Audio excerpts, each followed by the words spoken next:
The emergency room at St. Raphael's Medical Center smelled like antiseptic and old coffee, and I had been sitting in Bay 7 for 2 hours with a fractured wrist, a bruised rib, and a phone that had stopped ringing 40 minutes ago.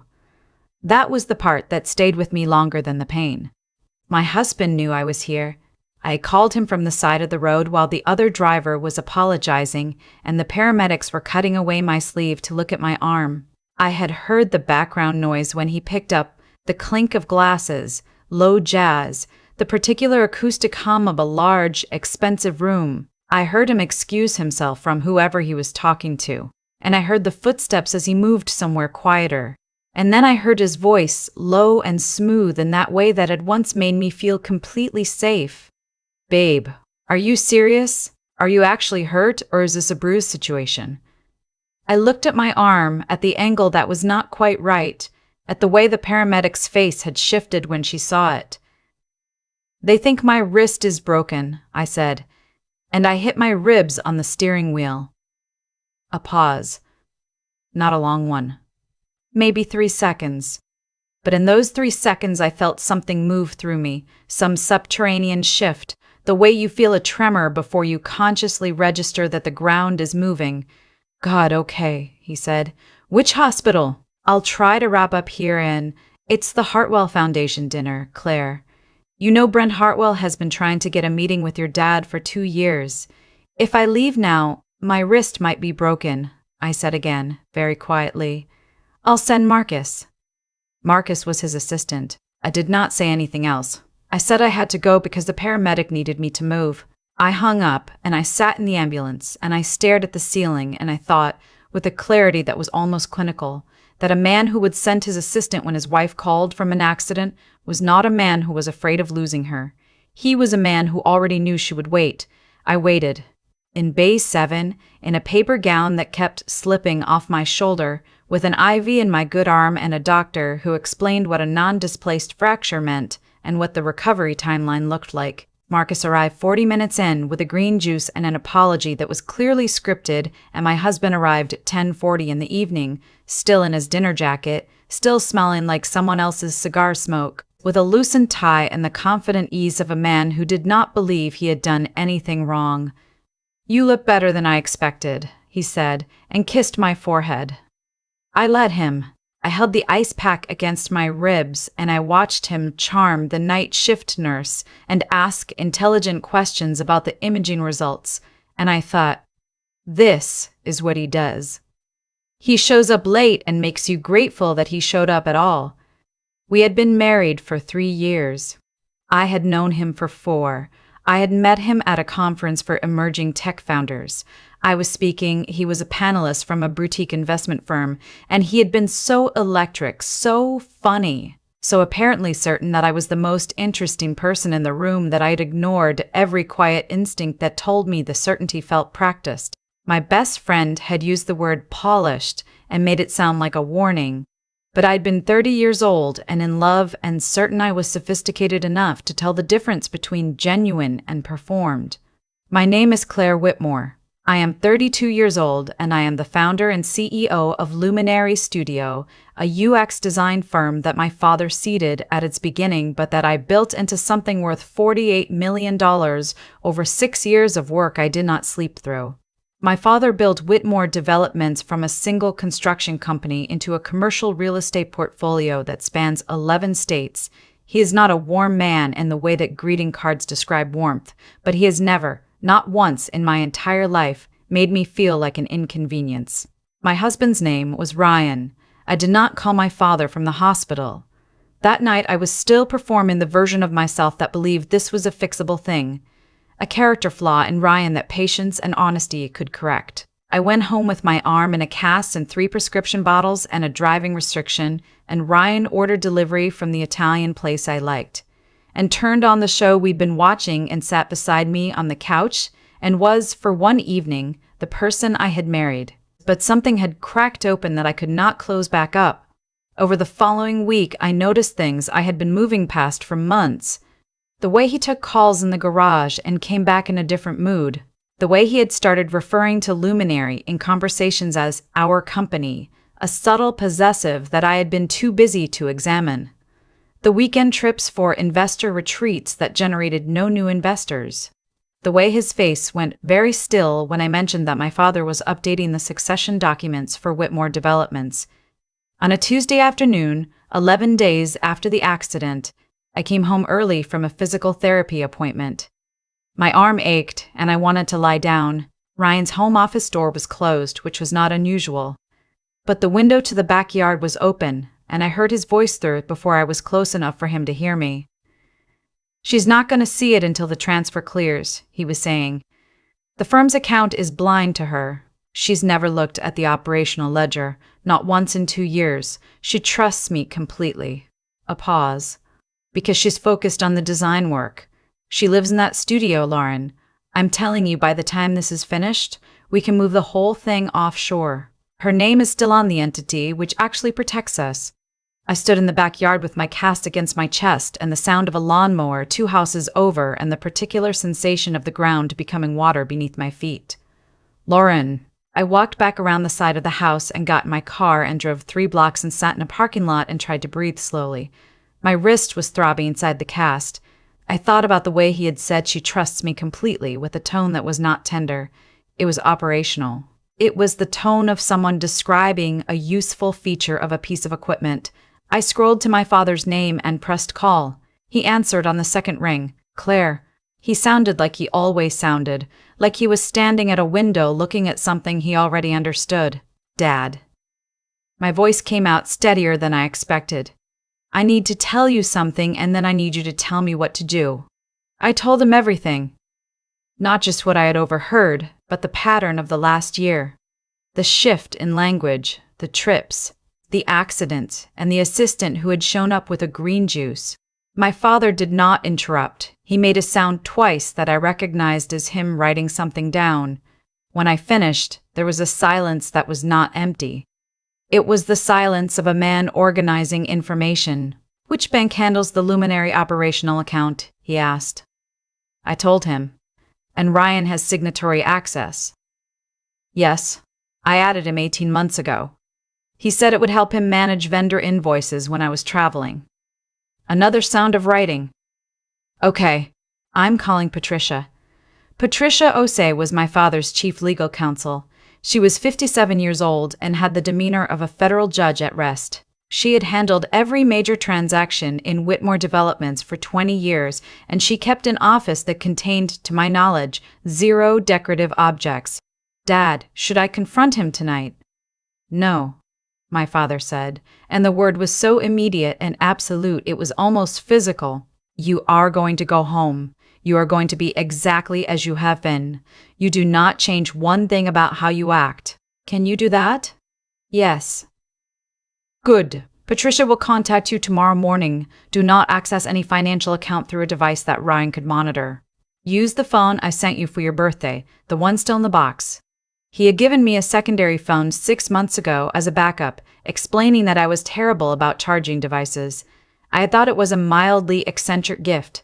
I now understood he had been watching something I had not yet learned to see. "Dad," I said. He mentioned someone named Lauren. The silence this time was different. "I'll pass that to the investigator," he said. I did not sleep that night. I lay beside my husband in our bed and listened to him breathe and thought about the word offshore and the word entity and the specific weight of "she trusts me completely." Patricia arrived at my father's office at 7 the next morning, and I was there at 7:05. She had already reviewed the preliminary summary my father had prepared, and she looked at me with the particular expression of a professional who has seen this specific shape of situation before and finds it neither surprising nor forgivable. "We're going to move in sequence," she said without preamble. "First, forensic accounting on every account where Ryan has any level of access. Second, a protective hold on the Luminary operational account pending an internal audit. Third, we'll need a forensic look at his firm's books." "Holloway Group, yes?" "Your father has a contact at the SEC who can run a parallel inquiry if what the accountants find warrants it." She looked at me steadily. "I am also going to recommend we retain a private investigator. The name you gave your father. We need to know who she is and what her role is in the financial picture." Do you think there's a financial connection? I asked. Patricia looked at me the way people look at someone who has just asked a question that answers itself. There's always a financial connection, she said. By 10 that morning, the forensic accountant had found the first transfer. $40,000 moved from Luminary's operational account to a consulting entity called Meridian Advisory LLC, which had been incorporated in Delaware 8 months ago with a registered agent address. No website. No employees on record. One sole member, Ryan. By noon, there were 11 transfers totaling $312,000. By 3 in the afternoon, the investigator had identified Lauren Ashby, 31, a former colleague of Ryan's from his years at a New York investment firm, currently self-described as a strategic consultant with a business address that matched the suite number associated with Meridian Advisory. I sat in Patricia's office and read the summary on the screen and felt something that was not quite grief and not quite fury, but lived in the space between them, something cold and very clear, like water in January. He had not been stealing from a company. He had been stealing from a company. He had been stealing from me. He had looked at the thing I had built and decided it was a resource to extract from rather than a life we shared. And the woman he had been building this with had an office that was registered to the same fake company. The romance and the fraud were the same operation. What do we do now? I asked. Patricia allowed herself a brief, precise smile. Now we lock every door, she said. By 5 that evening, Ryan's access to every Luminary account had been revoked under emergency board authority. The board was me and my father and our COO, Maya, who had been with me since year 2. Maya's reaction when I briefed her was a single word I will not repeat here, followed by 4 hours of solid, brilliant work securing our client data and IP records. My father's team had also, quietly and without announcement, reached out to 2 of Callaway Group's 3 institutional investors, both of which had legacy relationships with Whitmore Developments. By the following morning, both had requested an urgent review of their investment terms. Ryan came home that evening to a house that looked exactly as it always had. I made dinner. I asked about his day. I watched him tell me about a call with a client, and I listened to the practiced ease of it and thought about Patricia saying, "We have the smoking gun," and I said, "That sounds promising," and poured more water and did not let my hands shake. 3 days later, on a Thursday morning, Patricia served him through his lawyer. He called me 17 times in 40 minutes. I watched the phone light up from across the room and did not answer. On the 18th call, I picked up. "You went to your father." His voice was low and strange, stripped of the polish, something raw underneath. "Claire, whatever Patricia told you, the Meridian transfers were for a legitimate consulting project. I was going to tell you about it. The timing." "Ryan," I said, "I heard you on the phone. In the backyard, 11 days ago." Silence. "I heard everything," I said. "Lauren, offshore. The entity in my name that you said protects you. I heard all of it." The silence was longer this time. When he spoke again, the voice had changed completely. Something uglier had surfaced, something I had caught glimpses of in the small moments, the way he spoke to people in service positions when he thought I wasn't watching, the edge that appeared when my father's name came up. "You've been recording me. You and your father have been building a case for how long? While I was living here, you were protecting myself," I said. "The way you apparently decided to do from the very beginning." "This isn't going to go the way you think it is," he said. "Your father's lawyers can freeze accounts all they want. I have documentation of contributions to Luminary that aren't reflected in the partnership structure. I will argue constructive partnership. I will take half of everything." Patricia had told me he would say this. She had told me exactly these words, actually, because she had seen this argument made by men in this situation for 20 years. She had also told me that the prenuptial agreement I had signed on the advice of my father's attorneys 3 years ago was explicit, thorough, and had been drafted by a woman who had spent her career ensuring that men making this exact argument would fail. "Good luck with that," I said, and ended the call. "I wish I could tell you that the clean legal victory was the whole story. It wasn't. Ryan had always understood optics. It was one of the things I had admired about him in the early days, the way he could read a room, shape a narrative, make the version of events that benefited him feel like the obvious truth. He deployed that skill now with the particular ferocity of a person who has nothing left to protect except his own image. The first article appeared on a mid-tier business gossip site 10 days after service. The framing was immediate and deliberate. Whitmore heiress uses family influence to destroy husband's career after personal dispute. The quotes from an anonymous source close to Ryan described me as erratic, controlling, and completely dependent on my father's power for any professional success I had achieved. Luminary was referred to as a boutique design shop with a valuation inflated by family connections. I read it at my kitchen table at 6 a.m. with my coffee going cold and felt a specific kind of tired. Not the tired of someone who has been hurt, but the tired of someone who recognizes the technique. My publicist, a direct and unsentimental woman named Deborah, who had been managing Luminary's communications since we closed our Series A, called me at 6:15. 12 more inquiries in my inbox this morning, she said. He's been busy. The narrative is you're the vindictive rich girl who weaponized Daddy's connections to destroy a self-made man. He was not self-made, I said. He made $312,000 off of my company without my knowledge. I know. And the forensic documentation will bear that out in court in 6 to 18 months. Her voice was even. The question is, what story the public holds in the meantime. I thought about the Forbes interview and the story I had read once about another woman in another version of the situation. I thought about the word recalibration. I thought about what my father had said on the first call. You are going to be exactly as you have been. No, I thought, not that. Better than that. I want to do a piece, I said, but not a personal statement. A design piece. Fast Company or Wired. Frame it as building a company through adversity, what the last year has taught me about structural resilience in small firms. No names, no direct references to the divorce, just my voice, my work, my vision. Deborah was quiet for a moment. You let the work do the talking. The work is the counter-argument, I said. He called Luminary a boutique design shop. I want to publish our Q3 numbers in the same week. The Fast Company piece ran 10 days later. The headline was, Claire Whitmore built a $48 million firm. Here's what nearly brought it down, and why it didn't. It was about systems, about the vulnerabilities of founder-led companies when trust exceeds verification, about the specific way creative businesses can be hollowed out from the inside if the founder is too focused on output to monitor infrastructure. It did not mention Ryan by name. It did not have to.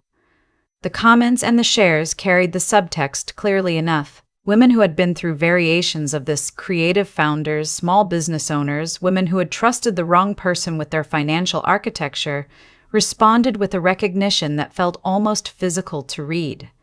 The story was not about revenge.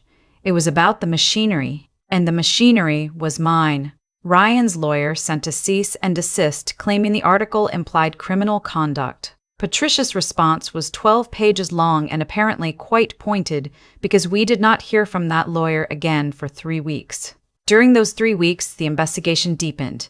The forensic accountant found that the $312,000 was not the whole picture.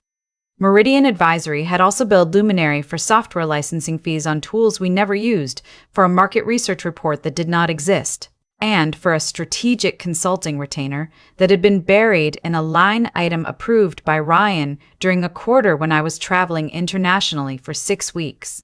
The total, when fully reconstructed, was $480,000 over 22 months.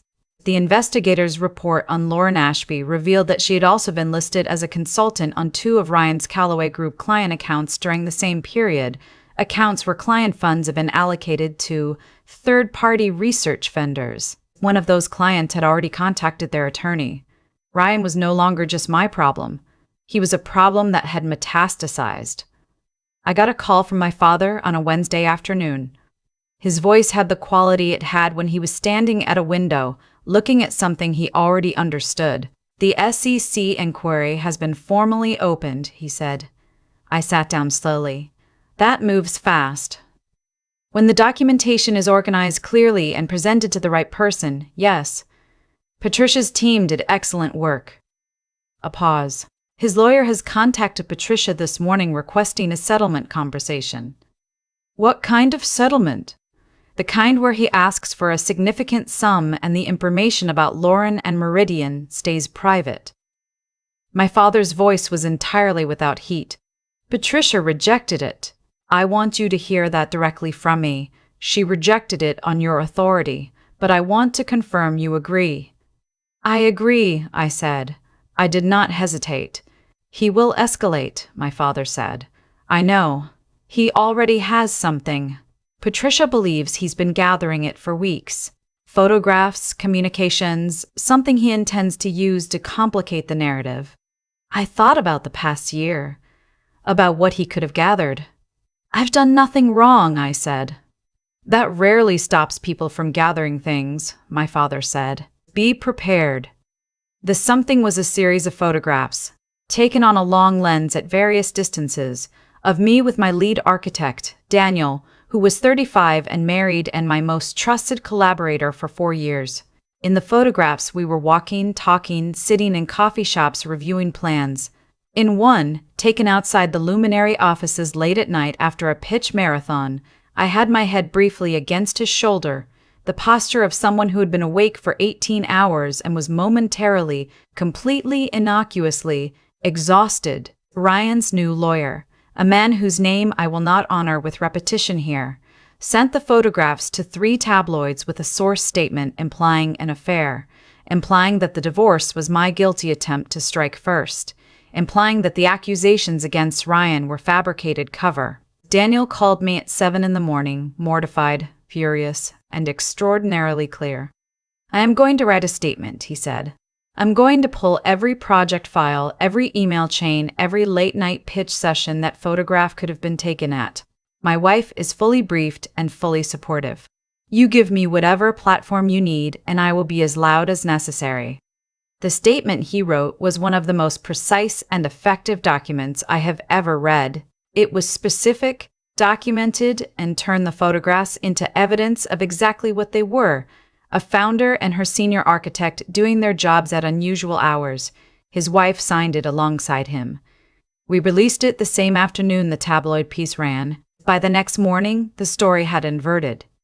The phrase targeted harassment of a female founder appeared in 12 separate articles. Several prominent voices in the tech and design community published their own statements.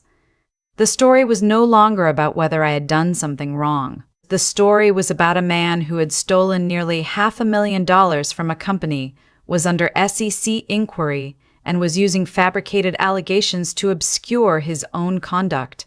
Ryan called me once more. I answered because Patricia told me to, and because I was recording the call with her present. He did not sound angry this time.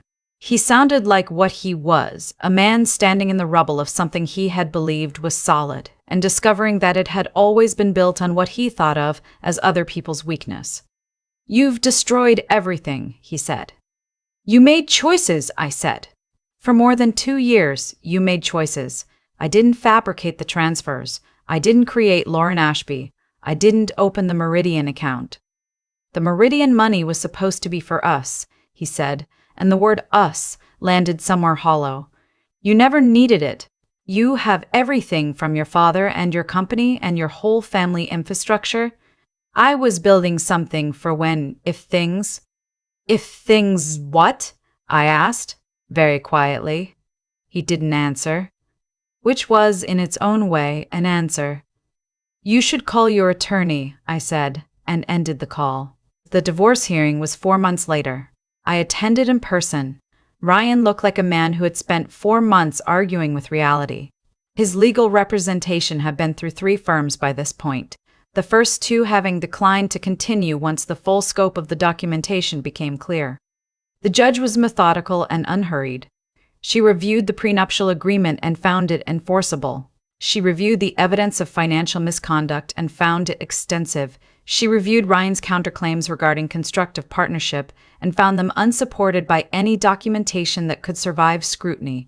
She reviewed the photograph campaign and the targeted media strategy and described it, in terms that were measured but unmistakably clear, as a deliberate attempt to intimidate a plaintiff during active litigation. Ryan received what was his before the marriage: a car, a personal savings account, and some furniture he'd brought to our apartment. He received nothing of Luminary. He received nothing from any Whitmore asset. He was ordered to repay the $480,000 in full as part of the settlement of the civil fraud claim that Patricia had filed simultaneously. He was also, by the time the hearing concluded, under active federal investigation. That was not in my hands and had not been in my hands since the SEC opened the inquiry. The machine had found its own momentum.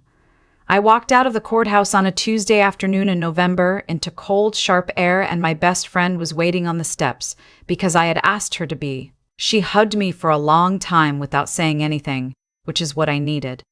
When she stepped back, her eyes were wet, which I had not expected, and which made mine sting in response. "It's done?" she asked. "The divorce is done," I said. "The rest is still moving." She nodded.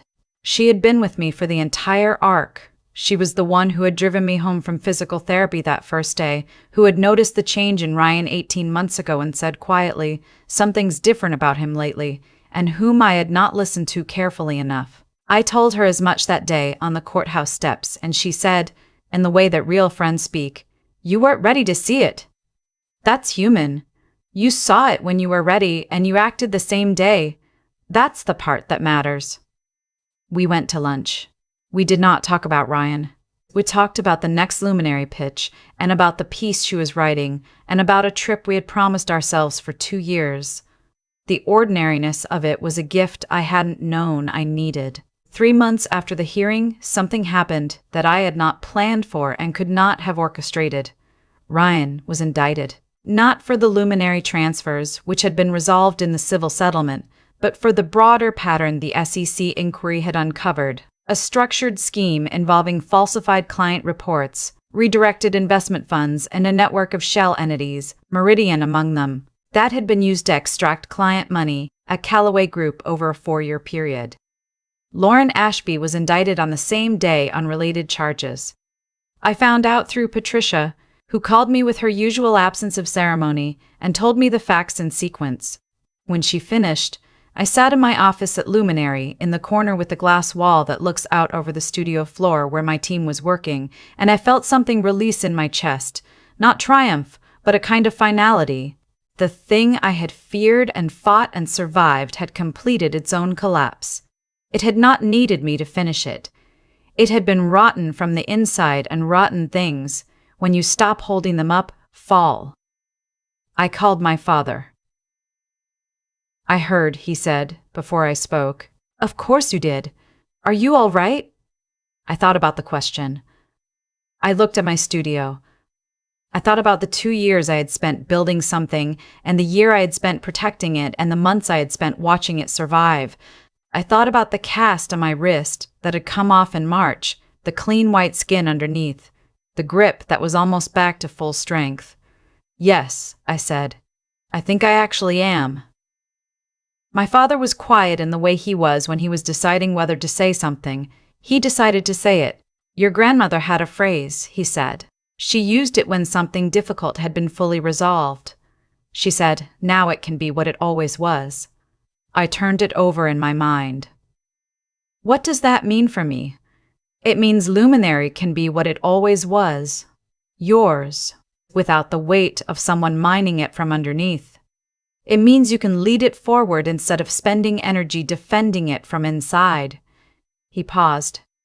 It also means I have something I want to discuss with you, about Whitmore developments, about the next phase. "I know," I said, because I did.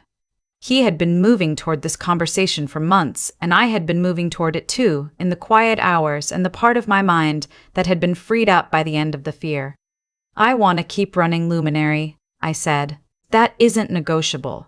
"I know that too," he said, and I could hear beneath the familiar gravity of his voice something that I recognized as pride, the kind he never named directly but made unmistakable by its absence when it was absent. The two things are not in conflict. The question is whether you're ready to carry both. I looked at my team through the glass wall. Maya was at the long table running a client workshop, her hands moving as she explained something, and 3 junior designers were leaning in to listen. I thought about the luminary I had built before Ryan, the one that had existed underneath the weight of the last 2 years without stopping, without breaking, staffed by people who had done their jobs quietly and well, while I had been managing a crisis I couldn't fully describe to them. I thought about my grandmother's phrase, "Now it can be what it always was." "I'm ready," I said.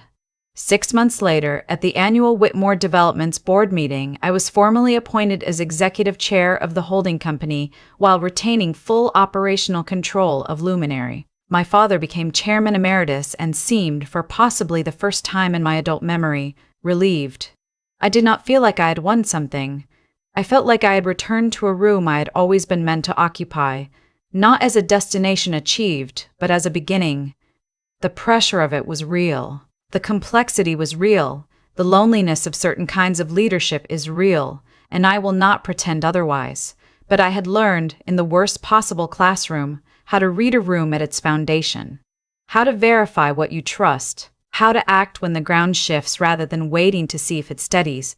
How to let the work be louder than the noise. There are things I still check every morning that I did not check before. Account summaries. Access logs. The small structural details of the thing I built. Not from fear, but from the understanding that attention is a form of respect for the work, for the people who depend on it, for the version of yourself that built it before anyone else believed it was possible. Ryan entered a plea agreement the following spring. The sentence included restitution and 30 months in federal custody. I did not attend the hearing. I was in Austin at a client presentation doing the work, which is where I have always been most myself. I do not think about him often anymore. When I do, it is not with anger, which surprised me the first time I noticed its absence. It is with the particular neutral recognition of a lesson learned the expensive way that the people who perform certainty most convincingly are often the ones who have the most to hide, and that the most dangerous version of trust is the kind that asks you to stop looking. My wrist healed completely. The grip is full strength now. I keep my phone charged.